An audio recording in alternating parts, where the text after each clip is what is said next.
गीता के पहले अध्याय में हमने देखा था कि महाभारत का युद्ध शुरू होने वाला है। कुरुक्षेत्र के रणभूमि में पांडवों और कौरवों की सेना आमने सामने खड़ी है।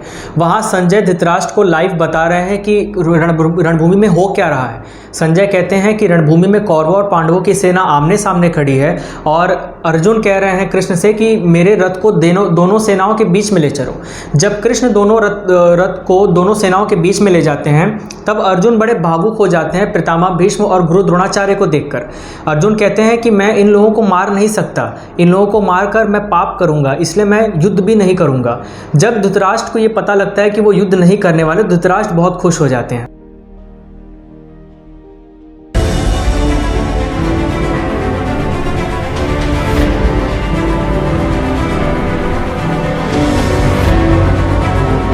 अध्याय में अर्जुन ने कृष्ण को युद्ध ना करने के 4 कारण बताए। पहला, दया, कि जो दया की भावना मेरे अंदर है, मेरे बड़ों को लेकर जो प्यार है उनको लेकर, मैं उसके लिए युद्ध नहीं कर सकता। दूसरा कारण, ये भोग हम एंजॉय नहीं कर पाएंगे कि मेरे परिवार के अगर सारे सदस्य अगर खत्म हो जाएंगे तो मैं राजा बनकर भी क्या करूंगा। तीसरा कि पाप, इन लोगों को मारकर हमें पाप ही लगेगा। और चौथा कारण, कुलक्षय, जब कुल खत्म हो जाएगा तो कुल में पाप बढ़ने लगेगा। ये उन्होंने बताया। ये 4 कारण बताया अर्जुन ने जिनके कारण वो युद्ध नहीं कर सकते। अब यहाँ पर संजय बताते हैं कि कैसे आगे की सिचुएशन होती है। जब धृतराष्ट्र को ये पता चलता है कि अर्जुन बहुत दुखी हो चुका है, वो रोने लगा है रणभूमि में कि मैं युद्ध नहीं लड़ूंगा और धनुष अपना छोड़ चुका है, तो धृतराष्ट्र बहुत खुश हो जाते हैं कि चलो अब अर्जुन रणभूमि से पीछे चला जाएगा और कौरव जीत जाएंगे और मैं हमेशा राजा बनकर राज करूंगा। तब जो संजय होते हैं वो समझ जाते हैं कि धृतराष्ट्र बहुत खुश हो रहा है और संजय शब्दों शब्दों में धृतराष्ट्र को वार्निंग देते हैं। तब संजय कहते हैं तम तथा कृपा विष्टम अश्रु पूर्ण कुलेक्षण विषिदंतम इदम वाक्यम उवाच मधुसूदन। यहाँ पर शब्दों पर गौर करिए, क्या कहते हैं संजय कि तब अश्रुपूर्ण नेत्रों वाले अर्जुन को देखकर मधुसूदन कृष्ण ने कहा। मधुसूदन क्यों कहा गया कृष्ण को? यहाँ पर धृतराष्ट्र को संजय वार्निंग दे रहे हैं शब्दों में कि धृतराष्ट्र बहुत खुश मत हो। जिस प्रकार मधुसूदन कृष्ण ने मधु राक्षस को मारा, आज उसी तरह कृष्ण अर्जुन के अंदर ये जो राक्षस जाग चुका है, जो उन्हें युद्ध करने से मना कर रहा है, उसको मार देंगे। तो तुम बहुत खुश मत हो जाओ। यहाँ पर भगवान श्री कृष्ण का पहला सेंटेंस भगवत गीता में आता है, श्री भगवान उवाच। यहाँ पर आपको एक शब्द पे गौर करना होगा कि व्यास जी ने लिखा है श्री भगवान उवाच। ये श्री भगवान उवाच लिखने की क्या आवश्यकता थी? व्यास जी ये भी लिख सकते थे कृष्ण उवाच मधुसूदन उवाच, क्योंकि मधुसूदन शब्द का उपयोग हुआ है।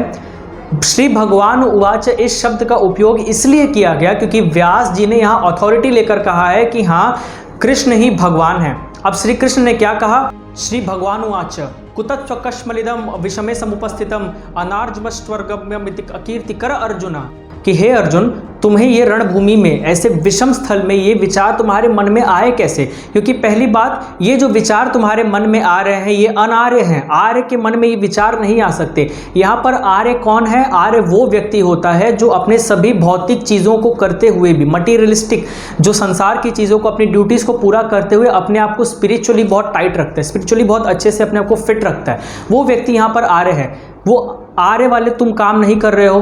अब जो तुम कह रहे हो कि मैं रणभूमि से पीछे हटना चाहता हूं, इससे तुम्हारी कीर्ति घट जाएगी अर्जुन, तुम्हारी कीर्ति बढ़ेगी नहीं, और ना ही तुम्हें इससे स्वर्ग मिलेगा। अगर तुम कुरुक्षेत्र में हार भी जाओगे तब भी तुम स्वर्ग चले जाओगे, क्योंकि रणभूमि में लड़ते हुए जो क्षत्रिय मरता है वो स्वर्ग चला जाता है। कृष्ण यहाँ एक शब्द आगे बढ़ते हुए कहते हैं क्लैब्यम स्मगमा पार्थम नेतद्यपबत्यते शुद्रम हृदय दौर्बल्यम तत्त्वतिष्ठ परंतप। इसका मतलब है कि हे अर्जुन, तुम एक क्लैब्य जैसी बातें क्यों कर रहे हो? क्लैब्य मतलब नपुंसक। अर्जुन को एक तरह से झकझोर के रख दिया ऐसे अपशब्द कह के, क्योंकि एक क्षत्रिय को नपुंसक कहना मतलब बहुत, उस जमाने में बहुत गड़बड़ बात मानी जाती थी। यहाँ पे कृष्ण ने अर्जुन को नपुंसक कह दिया कि तुम्हारे मन में नपुंसक वाली बात कैसे आ गई? ऐसी जो हृदय की दुर्बलता, शूद्र हृदय दुर्बल्यम, तुम्हारे हृदय में दुर्बलता कहाँ से आई है? हे अर्जुन, तुम परम तप हो। हे परम तप अर्जुन, उठो और युद्ध करो। परम तप का मतलब क्या है? परम तप मतलब जो अपने शत्रुओं को खत्म करता है। हे परम तप अर्जुन, उठो और युद्ध करो। त्यक्तोत्थिष्ठ परम तप, इस शूद्रम हृदय दुर्बल्यम, ये हृदय की दुर्बलता को छोड़ो, उत्थिष्ठ, युद्ध करो। लेकिन आप जानते हैं यहाँ पे जब कृष्ण उनसे कहते हैं कि तुम अपने हृदय की दुर्बलता को छोड़ो और रणभूमि में तुम युद्ध करने आए हो, युद्ध करो। अर्जुन थोड़े जोश में उठते हैं क्योंकि है तो क्षत्रिय, जब जोश दिया जाए तो उठ तो जाते ही हैं। यहाँ तो क्लैप करके एक झकझोर के रख दिया, एक शौक दिया भगवान ने पहले, लेकिन अर्जुन फिर उठे और फिर बैठ गए, नहीं मैं कैसे मारूंगा पितामह भीष्म को, मैं कैसे मारूंगा गुरु द्रोणाचार्य को। यहाँ पर अर्जुन एक बात बहुत भावुक कहते हैं, कर्पण्य दोष पहत स्वभाव पृछामि तम धर्म सम्मूढ़ चेतः यच्छ्रेयस निश्चितम भूमि तन्मे शिष्य हितम साधिमात्वम पपण्यम। इसका मतलब है कि हे केशव, आपने जो कहा वो बहुत सच है कि मैं बहुत बहुत दुखी हो चुका हूँ, मेरे हृदय में उतना बल नहीं रहा। हे कृष्ण, मैं अपने कर्तव्य को भूल गया हूँ, मैं नहीं जानता हूँ मेरा धर्म क्या है, इस समय मुझे क्या करना चाहिए। हे केशव, मैं तो ये भी नहीं जानता कि पितामह भीष्म और गुरु द्रोणाचार्य के हाथों मरना मेरे लिए अच्छा है या उन्हें रणभूमि में मार देना मेरे लिए अच्छा है। हे केशव, मैं कुछ नहीं समझ पा रहा हूँ, मेरी बुद्धि अब काम नहीं कर रही है, अब आप मेरा मार्गदर्शन करें। हे केशव, मैं आपको अपना टीचर स्वीकार करता हूँ, मैं आपको अपना गुरु स्वीकार करता हूँ और आप मुझे अपना स्टूडेंट स्वीकार कर लीजिए। अर्जुन ने इस तरह कृष्ण से कहा कि हे कृष्ण, आप मुझे अपना शिष्य स्वीकार कर लीजिए। तब वहाँ संजय धृतराज से कहते हैं, एवं मुक्ता ऋषिकेश गुड़ाकेश परंतपा न योग इति गोविंद मुक्ता तुष्णिम बभूव।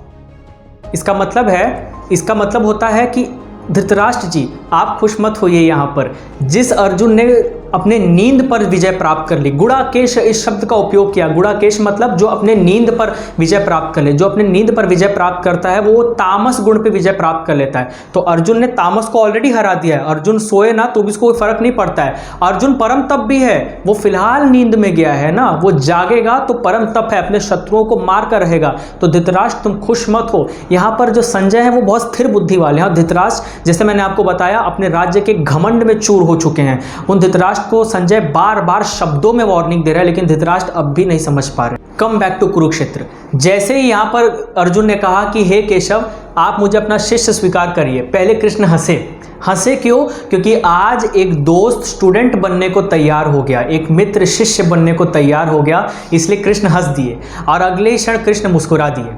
अब कृष्ण यहाँ पे हंसते नहीं है, केवल मुस्कुराते हैं, क्योंकि गुरु और शिष्य के बीच में हंसी मजाक नहीं चलता है, सीरियसनेस होती है।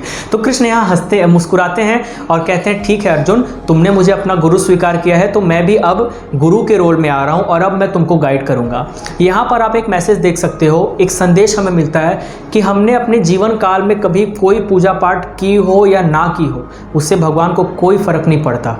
आप जब भी उनके सामने जाके खुद का आत्मसमर्पण कर देते हो, सरेंडर कर देते हो, आप जैसे भी हो भगवान आपको वैसे स्वीकार कर लेंगे। कृष्ण आप अगर रामायण भी पढ़ते हो ना विस्तार से, तो उसमें आप बहुत बार देखोगे कि राम जी के आगे कोई जैसे ही साष्टांग दंडवत करता था, तुरंत राम जी से उठा के गले लगा लिया करते थे। ये उनकी आदत में शामिल है, वही आदत कृष्ण की भी है। यहाँ पर जब कृष्ण के आगे अर्जुन ने सरेंडर किया कि हे केशव, मैं आपको अपना गुरु स्वीकार करता हूँ, तो कृष्ण ने सब कुछ भूलकर कहा कि ठीक है, मैं तुम्हारा गुरु हूँ और अब मैं तुमको गाइड करूँगा।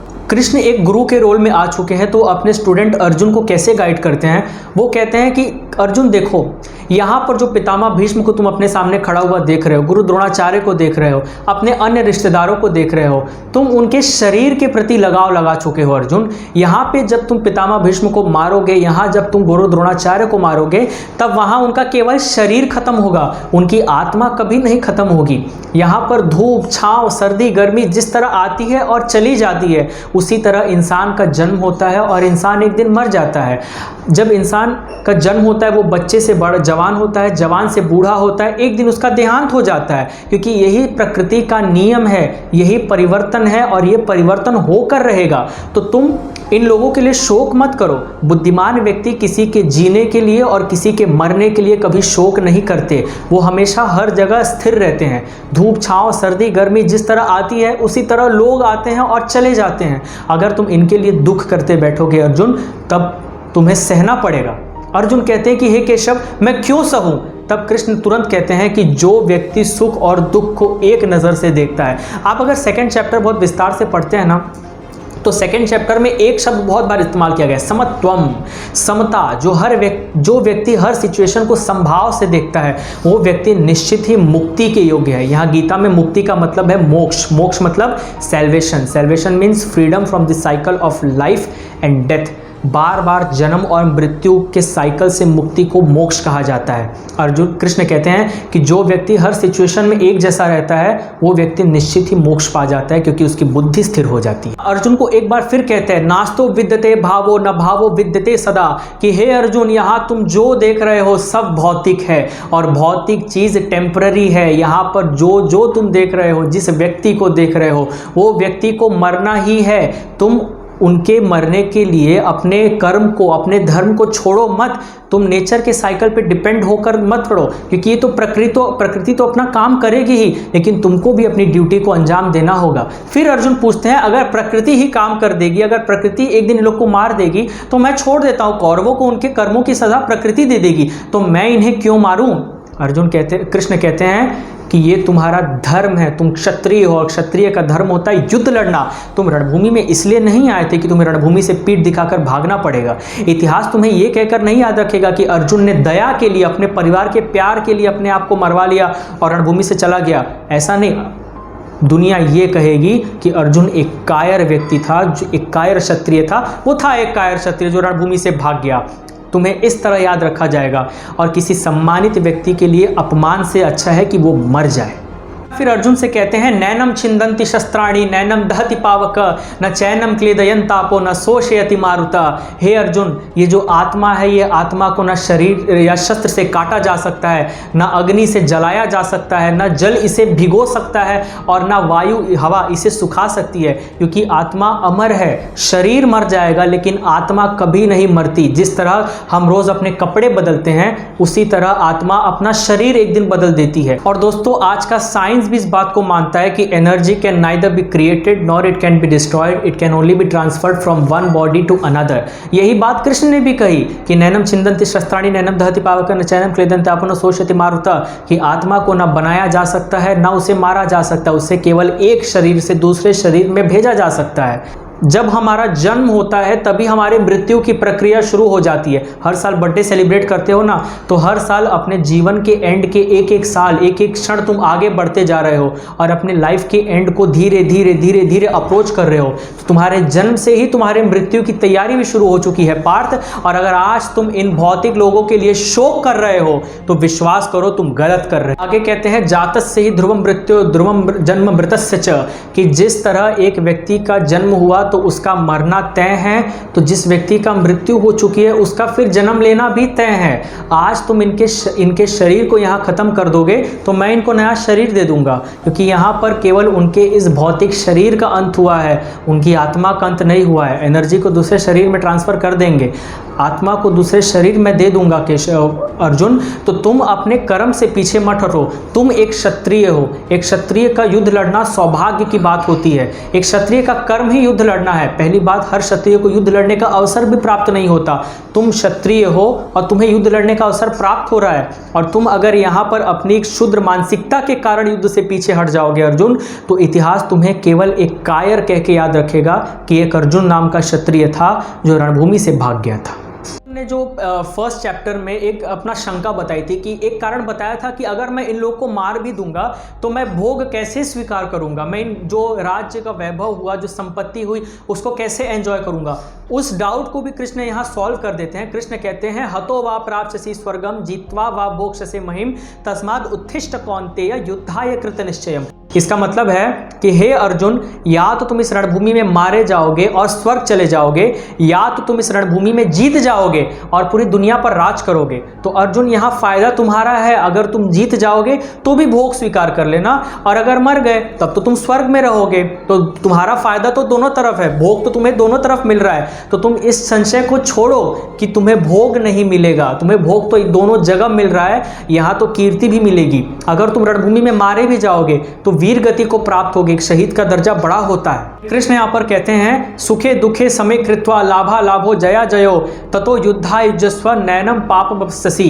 इसका मतलब होता है कि जो व्यक्ति यहाँ पर सुख और दुख में संभाव रख रहा है, लाभ या अलाभ हो, फ़ायदा हो या नुकसान हो, उसमें भी एक जैसा सिचुएशन में रख रहा है, तो वो व्यक्ति तो महान है, वो व्यक्ति मुक्ति के काबिल है। क्योंकि यहाँ पे देखो, जैसा कृष्ण ने कहा कि संभाव रखना है हर सिचुएशन में, सुख हो या दुख हो, अपने आप का स्थिरता नहीं खोनी है, वो व्यक्ति मोक्ष पा जाएगा। कृष्ण कहते हैं, अर्जुन, जब तुम हर सिचुएशन में स्थिर रहना सीखोगे, तब तुम अपने आप को, जब तुम्हारी आत्मा स्थिर हो जाएगी, तब तुम मुक्ति के योग्य बन जाओगे। बार बार तुम्हें जन्म और मृत्यु के साइकिल से मुक्ति मिल जाएगी। यहाँ पर कृष्ण अर्जुन को अब बुद्धि योग देना शुरू करते हैं। बुद्धि योग, जहाँ बुद्धि स्थिर हो जाए।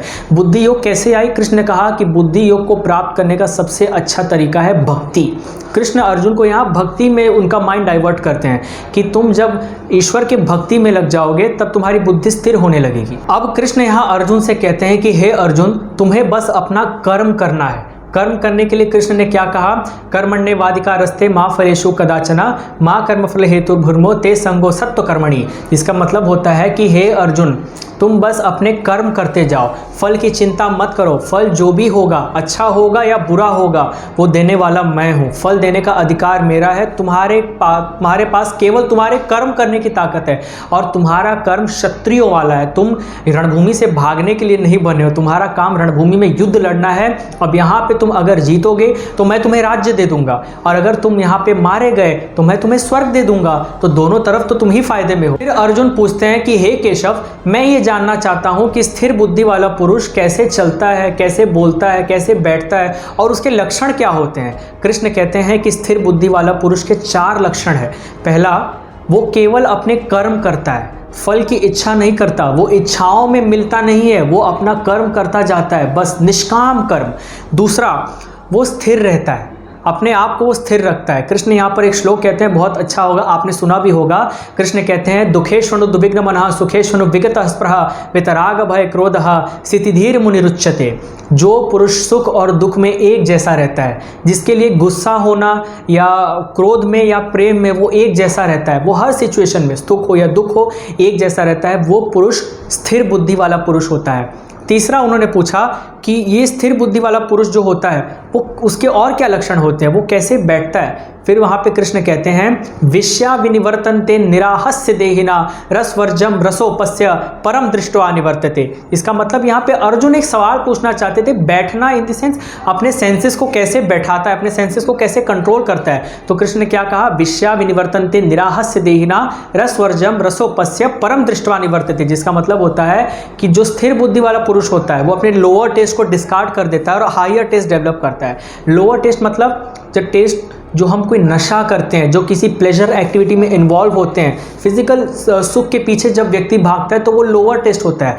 आज आपने कोई नशा किया, कुछ देर तक उसके आपको सुख मिलेगा, आनंद मिलेगा, कुछ देर तक रहेगा, वो नशा खत्म हो जाएगा, आपको फिर उसकी तलब लगेगी, आप फिर वो करोगे, और एंड में वो आपका विनाश कर देगा।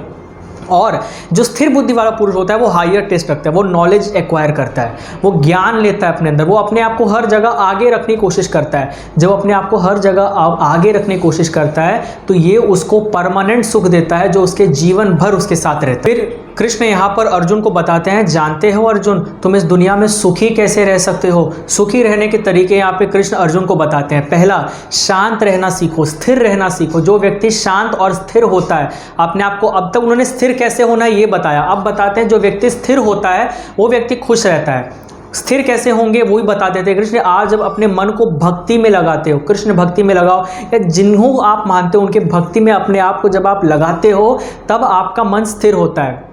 कई सारे यहाँ पे नास्तिक लोग भी मेरा वीडियो देख रहे होंगे। देखिए, मैं आपको मजबूर नहीं कर रहा हूँ, मैं अपने विचार आप पे थोप नहीं रहा हूँ, एक तरीका बता रहा हूँ कि आप ये करें तो आपको शांति मिलेगी। अब आपको जैसा ठीक लगे आप वैसा कर सकते हैं, जिन्हें ठीक लगता है वो करें। यहाँ पर कृष्ण बताते हैं कि जब आप अपना मन भक्ति में लगाएंगे, तब आपका मन स्थिर होगा, शांत होगा। बाद में कहते हैं कि अपने सेंसेस को, अपने थॉट्स होते हैं उनको कंट्रोल करना, कि आपके दिमाग में विचार तो आएंगे, आपके दिमाग में थॉट्स आएंगे, विचार आएंगे, लेकिन आपको उन विचारों को कंट्रोल करना है। अगर वो थॉट्स, वो विचार आप पे कंट्रोल करने लगे, तब आप विनाश की तरफ चले जाएंगे। फिर कृष्ण अंत में कहते हैं कि जो इन सभी बातों को मानता है, वो व्यक्ति अंत में वैकुंठ चला जाता है। मतलब जीवन मरण के चक्र से उसकी मुक्ति हो जाती है, salvation from the cycle of life and death. And यहीं पर गीता का दूसरा चैप्टर खत्म हो जाता है। लेकिन जब आप जानते हैं गीता यहीं पर पूरी की पूरी खत्म हो जाती है, तो ये 13 से 18 अध्याय क्यों बना? क्योंकि अर्जुन गीता के पहले सेंटेंस में कहते हैं, जो कहते हैं वो अगले वीडियो में आपको बताऊंगा। 3rd चैप्टर का वीडियो जल्द आएगा। तब तक के लिए मेरे चैनल को सब्सक्राइब करिए और जुड़े रहिए चैनल के साथ। आप मुझे इंस्टाग्राम और फेसबुक पर भी फॉलो कर सकते हैं। आपके कोई सवाल हो, कोई क्वेश्चन हो, आप मुझे वहाँ भी पूछ सकते हैं। राधे राधे।